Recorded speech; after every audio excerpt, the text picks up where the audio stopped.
எல்லோருக்கும் வணக்கம். என் பேர் கர்ணா. இன்னைக்கு நான் எங்கே இருக்கேன் அப்படின்னு பார்த்துக்கிட்டிங்கன்னா மதுரை மாவட்டத்தில் வந்திருக்கேன். மதுரை மாவட்டத்தில் எங்கே இருக்கேன் அப்படின்னா கீழவளவு அப்படிங்கிற ஒரு கிராமத்தில் வந்திருக்கேன். மதுரையிலேருந்து கரெக்டாக 38 கிலோமீட்டர் தொலைவில் வந்திருக்கு. இங்கே வந்து ஒரு அற்புதமான ஒரு விஷயம் இருக்குங்க. என்ன அப்படின்னு பார்த்துக்கிட்டிங்கன்னா 3ஆம் நூற்றாண்டை சேர்ந்த தமிழ் எழுத்துக்கள் வந்து இருக்குது. அது போக நிறைய சிற்பங்கள் இருக்குது. அது போக சமணப்படுக்கைகள் அப்படின்னு நிறையவே இருக்குது. ஒரு அற்புதமான இடம், ஒரு அற்புதமான ஒரு மலை அப்படின்னு சொல்லலாம். இந்த வீடியோ ஃபுல்லாமே பாருங்கள். இதோட வரலாறு என்ன, எப்படி இருக்கும் பார்க்க எல்லாமே தெரிஞ்சுக்கலாம். வாங்க வீடியோக்குள்ளே போகலாம். இப்போ இந்த இடம் வந்து பார்த்துக்கிட்டிங்கன்னா மத்திய அரசுக்கு, அதாவது தொழில் துறை கீழே தான் வந்து இருக்குது. பாதைகள் அமைத்து கொடுத்துருக்குறாங்க. ஒரு சின்ன மலை தான், ஒரு 5 நிமிடத்துலேயே வந்து மேலே ஏறிடலாம். வாங்க போகலாம்.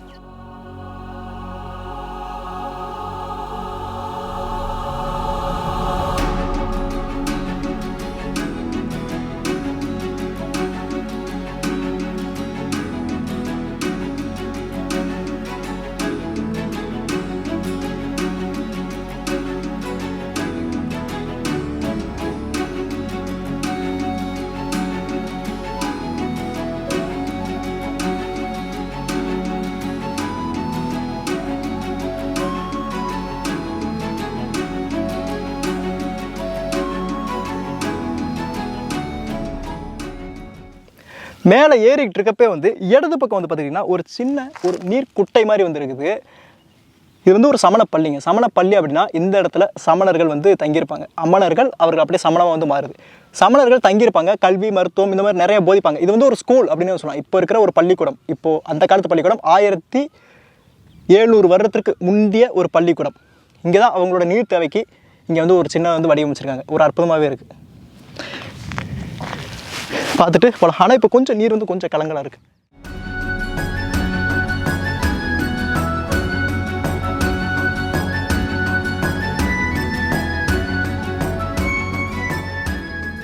இப்போ மேலே நம்ம அந்த கல்வெட்டு இருக்கிற இடத்துக்கு வந்தாச்சு. பார்த்துக்கிட்டிங்கன்னா இங்கே அந்த கல்வெட்டு வந்து இருக்குது. மிக அற்புதமாகவே இருக்குது அப்படின்னு சொல்லலாம். ஏன்னா மிக பெருசாக நமக்கு எளிமையாக படிக்கிற மாதிரி வந்துருக்கு. காடி வெட்டப்பட்டிருக்கு. மிக அருமையாக இருக்குது. சரி, இந்த கல்வெட்டு முதல்ல எப்போ கண்டுபிடிக்கப்பட்டது அப்படின்னா 1903 வெங்கோபராவ் அப்படிங்கிற வந்து ஒருத்தர் கண்டுபிடிக்கிறார் இந்த கல்வெட்டை. 1700 வருடத்திற்கு முந்தியது. கிபி 3ஆம் நூற்றாண்டை சேர்ந்தது இந்த தமிழ் எழுத்து. சரி, இந்த இது என்ன சொல்லுது, இந்த கல்வெட்டு என்ன சொல்லுது அப்படின்னு பார்த்துட்டோம்னா உபசன் தொண்டில ஓன் கொடுப்பலி அப்படின்னு சொல்லுது. உபசன் தொண்டில ஓன் கொடுப்பலி அப்படின்னு இந்த கல்வெட்டுன்னு சொல்லுது. இதுக்கு என்ன அர்த்தம்? உபசன் நம்ம நிறைய இடத்துல வந்து பார்த்துருக்கோம். உபசன், ஏன்னா நம்ம கொங்கர் புளியங்குளம் அப்படின்னு நிறைய இடத்துல உபசன் உபருவன் அப்படின்னு நிறைய இடத்துல வரும். உபசன் அப்படிங்கன்னா சமயத்தில் வந்து ஒரு ஆசிரியராக வந்து இருக்கிறவர், வீட்டில் வந்து சொல்லிக் கொடுக்குறாரு அப்படிங்கிறவருக்கு.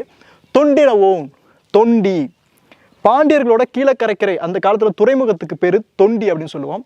அந்த தொண்டியை சேர்ந்த உபசன் தொண்டில ஓன் இள ஓன் அப்படிங்கிறவர் கொடு பழி அப்படின்னா படுக்கைகள், இதை செய்து கொடுத்தார் அப்படிங்கிறத அந்த கல்வெட்டு சொல்லுது. 1700 வருடத்திற்கு முந்தியது.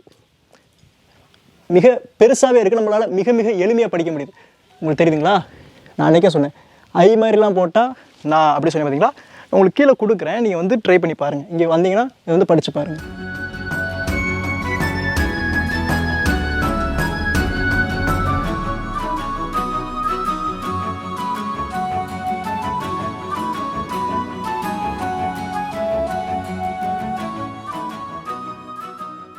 அந்த தமிழ் கல்வெட்டுக்கு அப்படியே மேலே பார்த்துக்கிட்டிங்கன்னா 3 சமண சிற்பங்கள் வந்துருக்கு. மிக நுணுக்கமான வேலைப்பாடுகளை கூடியது, மிக அழகாகவே இருக்குது. ஆனால் என்ன அப்படின்னா, இப்போ நான் இங்கே இருக்கேன்னு வச்சுக்கோங்களேன், என்னிடம் கரெக்டாக ஒரு 20-25 அடி வந்து உயரத்தில் அவ்வளோ பெருசாக வந்து கட்டியிருக்காங்க. மிக நுணுக்கமாக பண்ணப்பட்டிருக்கு. 1700 வருஷத்துக்கு முன்னாடி எப்படி இவ்வளவு நுணுக்கமாக அவ்வளோ உயரத்தில் போய் செஞ்சாங்க அப்படின்னு தான் எனக்கு தெரில. சரி, உங்களுக்கு வந்து இந்த 2 பெரிய தூண்கள் மாதிரி இருக்குல்ல, இது வந்து மறைக்கும். அங்கே 3 இருக்குது. உங்களுக்கு ஒன்று தெரியும், நான் உங்களுக்கு வந்து சுற்றி காட்டுறேன்.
இந்த கீழவளவு 1700 வருடத்துக்கு முன்னாடி ஒரு மிகப்பெரிய ஒரு பள்ளியாக வந்து இருந்திருக்கணும், ஒரு பெரிய ஸ்கூலாக வந்து இருந்திருக்கணும். இது எப்படி நான் சொல்கிறேன் அப்படின்னா, இந்த இடத்துல 30க்கும் மேற்பட்ட மிக மிக நுணுக்கமான ஒரு சமண படுக்கைகள் வந்திருக்கு.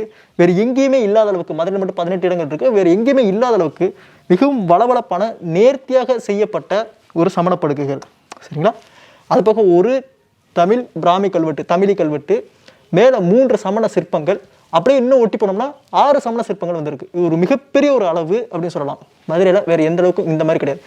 இருக்குது, கொங்கர் புலிய குளத்தில் ஒரு 50க்கும் மேற்பட்டது இருக்குது. ஆனால் இங்கே நேர்த்தியாக வந்து பண்ணியிருக்கிறாங்க அப்படின்னு சொல்லலாம். இதில் சோகம் என்ன அப்படின்னா, வேறு எங்கேயுமே இந்த அளவுக்கு நான் பார்த்ததில்ல. முழுக்கவே இந்த சமண படுக்கைகள் முழுக்கவே அழிக்கப்பட்டுருச்சு. பாருங்க, ஒன்று விடலை, ஒன்று விடாமல் முழுக்கவே அழிச்சிட்டாங்க.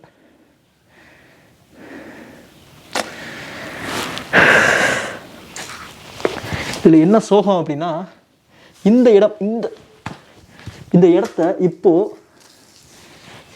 மது அருந்துறதுக்கும், நான் இப்போ வர்றப்பே ஒருத்தர் வந்து இங்கே தங்கி இருக்கிறாரு, அவர் இங்கே தான் மது அருந்திட்டு இருக்காரு. அது வேறு எனக்கு சோகம் இருந்துச்சு. எங்களை பார்த்தோன்னா கேமரா வந்து கொண்டு தானே போயிட்டார்.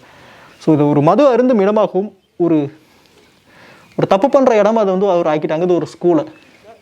இந்த இடத்துல வேற என்ன ஒரு நுணுக்கம் அப்படின்னா, இதைத்தான் சொல்கிறாங்க நிறைய வரலாற்று தொல்லியல் ஆசிரியர்கள் என்ன சொல்கிறாங்க அப்படின்னா, ஆர்வலர்கள் சொல்கிறது இது நுணுக்கமாக இருக்கிறதுக்கு காரணமே இதோட. இங்கே பாருங்கள், காடி மழை பெஞ்சாலும் ஒரு சமம் அப்படியே வெட்டி விட்டுருக்காங்க பாருங்கள். இங்கே போய் அப்படியே போகிற மாதிரி, அங்கிட்டு இருந்து மழை பெஞ்சா வர்ற மாதிரி, இது ஒரு இயற்கையாக ஒரு அமைஞ்ச ஒரு குகை மாதிரியே வந்திருக்கு. உள்ளுக்குள்ள வந்து நிறையா பண்ணியிருக்கிறாங்க.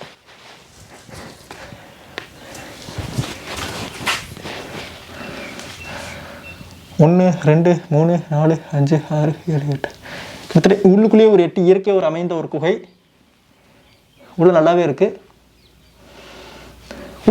உள்ள டெப்த்தாக வந்து போக வேணாம், இது அவ்வளோதான். மேலே கொஞ்சம் எடுத்து மிக அதிக அளவிலான ஒரு நம்பர். சரி, இதற்கு பக்கத்துலேயே வந்து பார்த்துக்கிட்டிங்கன்னா, அப்படியே இந்த கல்வெட்டு இருக்குன்னா அதுக்கு அப்படியே இடது பக்கம் மேலே வந்து ஒரு படிக்கட்டு மாதிரி வச்சு அமைச்சிருக்கிறாங்க. மேலே வந்து ஒரு 6 சிற்பங்கள் வந்து இருக்குது. அதை போய் இப்போ பார்க்கலாம்.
அந்த தமிழ் கல்வெட்டுகளுக்கும் அந்த சமண படுக்கைகளுக்கும் அப்படியே மேலே வந்தோம் அப்படின்னா, நான் சொன்னேன்ல 6 தீர்த்தங்கரர்கள், அப்படி அவங்களோட சிற்பங்கள் வந்து மிக நுணுக்கமான வேலைப்பாடுகளுடன் கூடியது. இங்கே பாருங்க, முக்குடைக்கு கீழே உட்காந்துருக்கிற மாதிரி இவர் யார் இருக்காங்கன்னா ஒரு 6 தீர்த்தங்கரர்கள். தீர்த்தங்கரர்கள் அப்படின்னா யாருன்னா பிறவி பெருங்கடலை கடந்தவர்கள் அப்படின்னு சொல்லலாம்.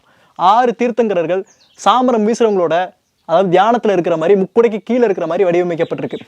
பாகுபலி, மகாவீரர் அப்படின்னு, பாகுபலி தாயார் அப்படின்னு 6 பேரோட சிற்பங்கள் புடைக்கப்பட்டிருக்கு. இதில் இந்த சிற்பம் பார்த்தீங்கன்னா மிக நுணுக்கமான வேலைப்பாடுகள். அதெல்லாம் கூட கொஞ்சம் அழிஞ்சிருச்சு. இதில் பார்த்துக்கிட்டிங்க அப்படின்னா சாமரம் அவங்க வீசுறவங்க மேலே கீழே 2 மொத்தம் 4 பேர் முக்குடை கீழே உட்காந்துருக்கிற மாதிரி இருக்குது.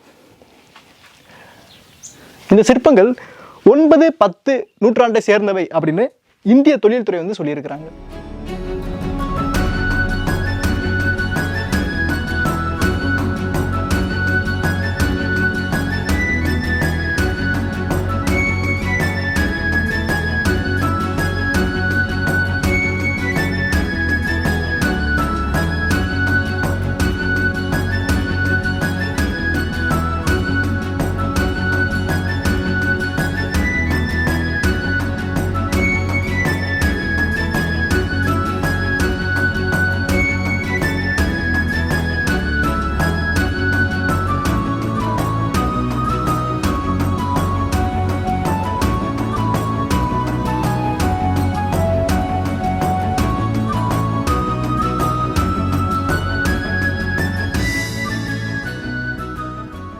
இது ஒரு அழகிய வேலைப்பாடுகளுடன் கூடிய வரலாறு மிகுந்த மலை அப்படின்னு சொல்லலாம். சரி, இப்போ இந்த இடத்துக்கு நீங்கள் வந்து பார்க்கணும் அப்படின்னா நான் கூகுள் மேப் டிஸ்கிரிப்ஷனில் கொடுக்குறேன். மதுரையிலேருந்து கரெக்டாக 38 கிலோமீட்டர் தொலைவில் வந்துருக்கு. மேலூர்லேருந்து பார்த்திங்கன்னா ஒரு 7 கிலோமீட்டர் தொலைவில் வந்து இருக்குங்க.